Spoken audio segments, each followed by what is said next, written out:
all American boys, and few disagree. Call them heroes, and the vote will be unanimous. But on the morning of 4 June 1942, the men of U.S. Navy Torpedo Squadron 8, with nicknames like Squire, Whitey, and Ozzy, think less about heroics and more about flying combat for the very first time. 16 of them, including El Paso's George Tex Gay, take off from the deck of USS Hornet. 6 others, including Virginia's Bird Ernest, fly new Grumman Adventures from the airstrip on Midway Island. The objective of both groups was simple: find the Japanese strike force, hit them low, and hit them hard.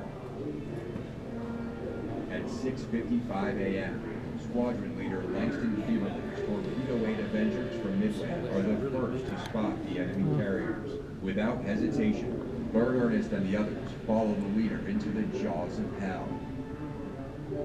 Within seconds, 5 of the 6 are gone. Only Ernest's plane, riddled by bullets, somehow stays aloft. 9:17 a.m. Squadron Leader John Charles Waldron's Torpedo 8 Devastators from carrier Hornet are next. George Gay and the others again follow the leader into a wall of destruction. From Waldron's group, only one man survives: Tex Gay. Bobbing low in the sea, he watches awestruck by what happens next.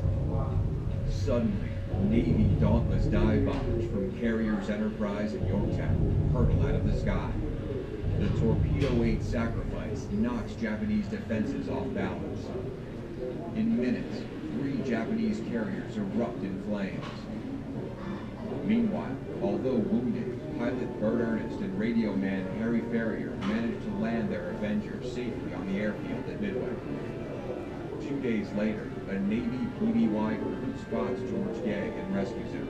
When Navy doctors ask Gay how he kept his wounds so clean, he quips, by soaking them in salt water for 30 hours. George Gay becomes an overnight sensation. He is toasted as the sole survivor of Torpedo 8 at Midway. With grim humor, a couple of guys named Bird and Harry tell those who ask, "We're the other 2 sole survivors." Below the clouds, across cobalt blue waters of the Pacific, the legacy of Whitey, Ozzy, Abby, Squire, and the other heroes of Torpedo Squadron 8 endures forever.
Iron bottom sound, yeah.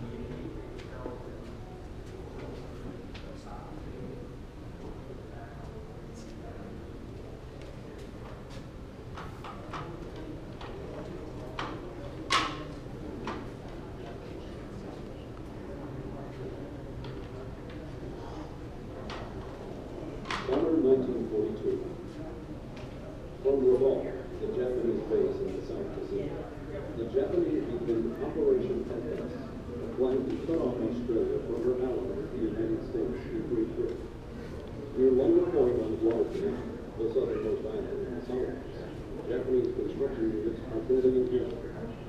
Once completed, planes taking off from Guadalcanal airstrip will attack the critical ocean supply line between the U.S. and Australia. In Washington, Admiral King determined that the Navy must respond and orders Guadalcanal taken by a combined naval and amphibious force. 7 August 1942, 11,000 men of the 1st Marine Division land unopposed on Guadalcanal. 8 August, Japanese construction troops scatter into the jungle. The Marines easily capture the airstrip and rename it Henderson Field. Using the enemy's own equipment, Marine engineers begin approaching the airstrip. 8th August, Japanese forces off Savo Island respond with a devastating attack. Allied naval forces guarding the transports and supply ships at the Guadalcanal trade routes. 9 August, Allied forces escape the attack along with the British forces. Mark this all the mountains. Temporarily, the sea control of the seas around Guadalcanal.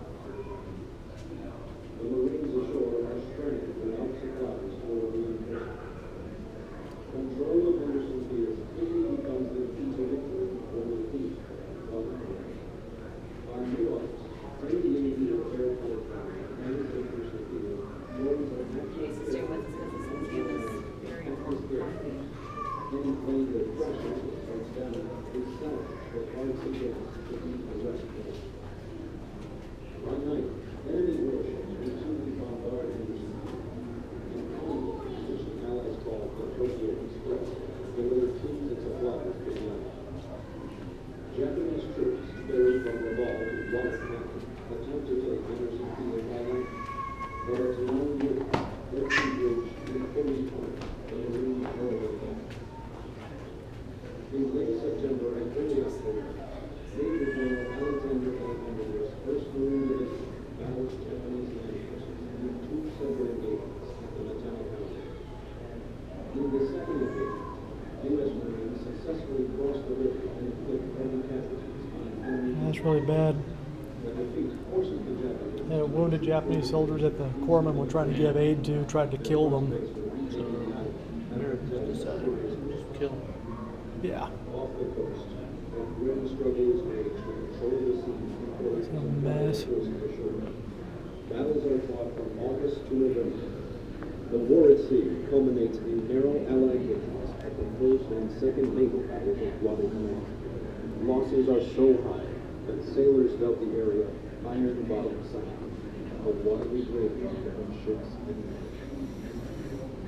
Within the new year, American forces gradually gain control of land, air, and sea.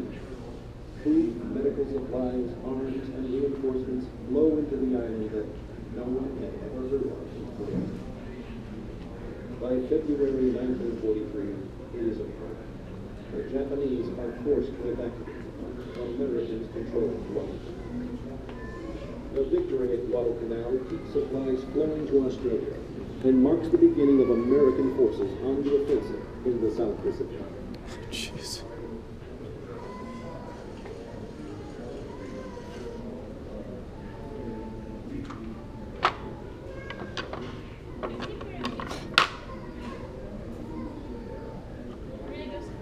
That's a scuttlebutt. That'd be coffee. That one. Bandits. Enemy aircraft. Yep. What is that? Bean jockey? A sailor signed to help. That'd be a supply officer. Oh, I was wrong. It was a horse opera. Horse opera. I couldn't even tell you. History movie. Now this one I knew. I was like, what is battery acid? C. It's coffee. Ooh. I was like, I know that one. I know what scuttlebutt is too.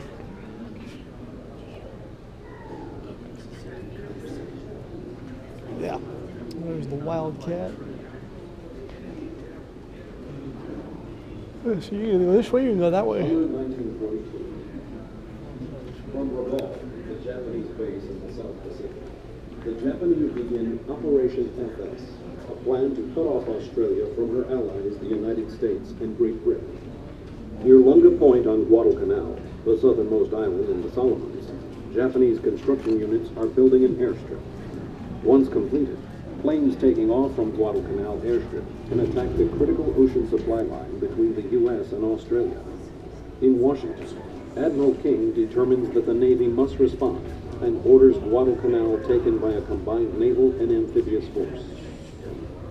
7 August 1942.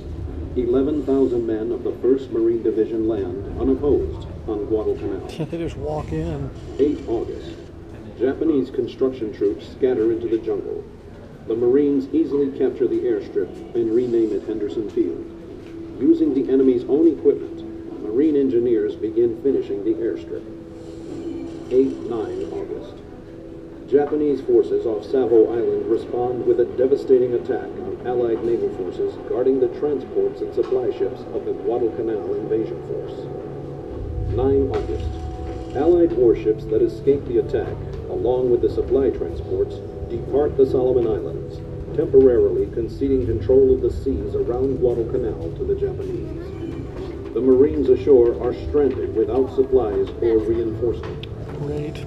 Control of Henderson Field quickly becomes the key to victory or defeat at Guadalcanal. By mid-August, any Navy or Air Corps plane that lands at Henderson Field joins a patchwork air group that becomes known as the Cactus Air Force. Any plane that crashes or breaks down is salvaged for parts and gas to keep the rest going.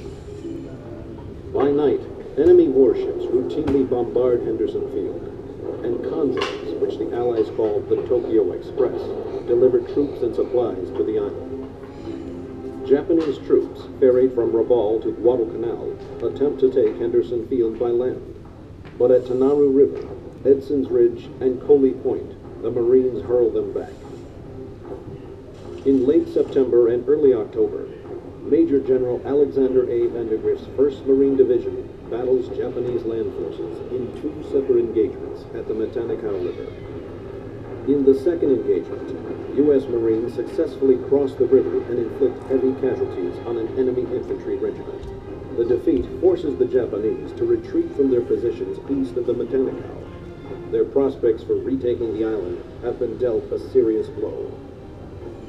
Off the coast, a grim struggle is waged to control the sea in order to supply the forces ashore. Battles are fought from August to November.